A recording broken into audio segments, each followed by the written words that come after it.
All right, this is the air down gear up system with the kitchen and the kitchen cover and the full sleeper in the LX470. And so right now the sleeper is folded back, as you can see, and the back seats are down. So we'll go ahead and we'll fold that forward, put it in the sleeper position. And so right now I only have this screwed down onto the drawer side, and it's the hinge on the kitchen side isn't attached right now. So I'm gonna have to be a little gentle as I do this.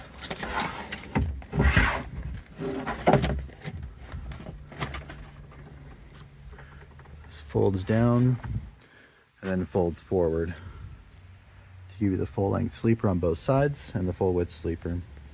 And you can see these little rubber stoppers stop it from banging. And this can actually be folded this way as well.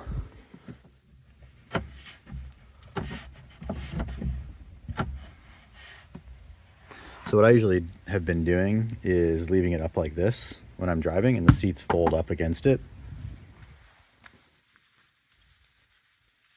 It just gives a little divider between the two spaces, and it kind of just naturally hangs on to these D-rings right here.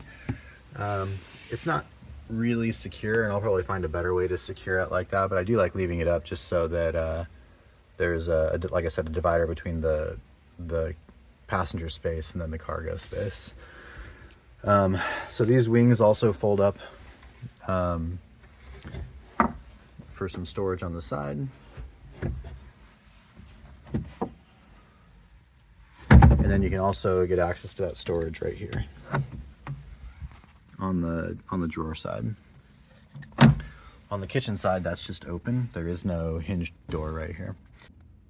You can also see that on the kitchen cover, right now I just have it laying down on top, but it can be secured using these 3 bolts right here, those 3 screws, and then also 2 here, 2 here, and 2 there.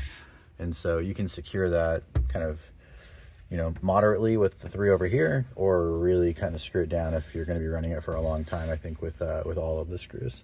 But what I've been doing is just 1 screw here and then 1 screw over in that corner, and that makes it really, really easy to put it down and take it back off without a bunch of work. So I'm gonna go ahead and take the cover off now and see if I can do this one-handed so that you can see how it works.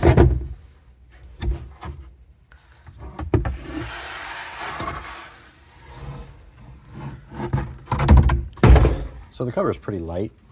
I mean, it can hold it from the top with one hand. It's I think it's 1/2 inch birch plywood, but the whole thing probably weighs, I don't know, 20 pounds. And so here we are with the kitchen cover off. You can see these 3 struts right here are held on with some extruded aluminum brackets.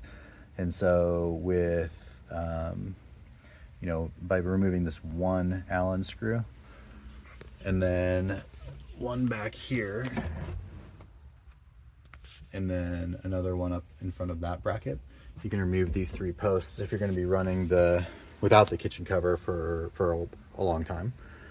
So with kitchen cover removed, you can see that we have the rich light top for the refrigerator, and then super solid aluminum tie downs to mount the fridge in there.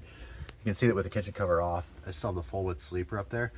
I think normally what I'll do is I'll remove the driver's side of the sleeper and then just have the single side here. So with this, we can pull the kitchen drawer out. That's a locking drawer. So that locks in the out position, and then you can get to the fridge and open it up from this side, is how I have mine set up. And from there, you can also pull out the kitchen drawer. And then we'll just go ahead and pull out the table as well.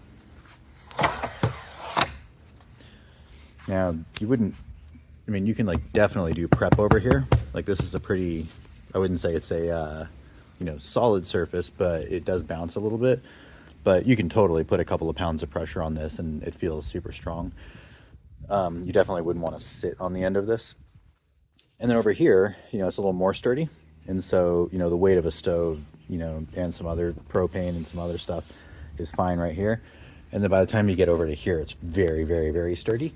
And so no worries at all about having the fridge over here. So it's a good setup because you can, you know, get into the fridge, get the things that you need, you know, prep them over here, do whatever cutting you need to do, and then cook it up on the grill, and then back over here for serving probably.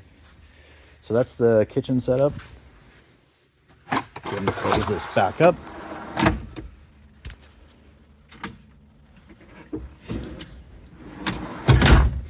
And then the drawer setup on this side.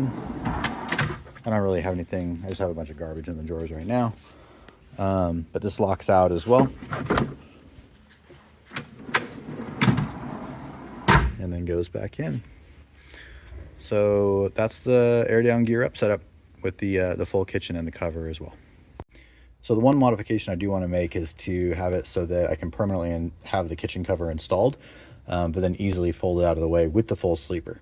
The reason I want to do that is that when we take the kids camping, we sleep up in the rooftop tent, and then my wife and I, and then the kids sleep in the back of the truck.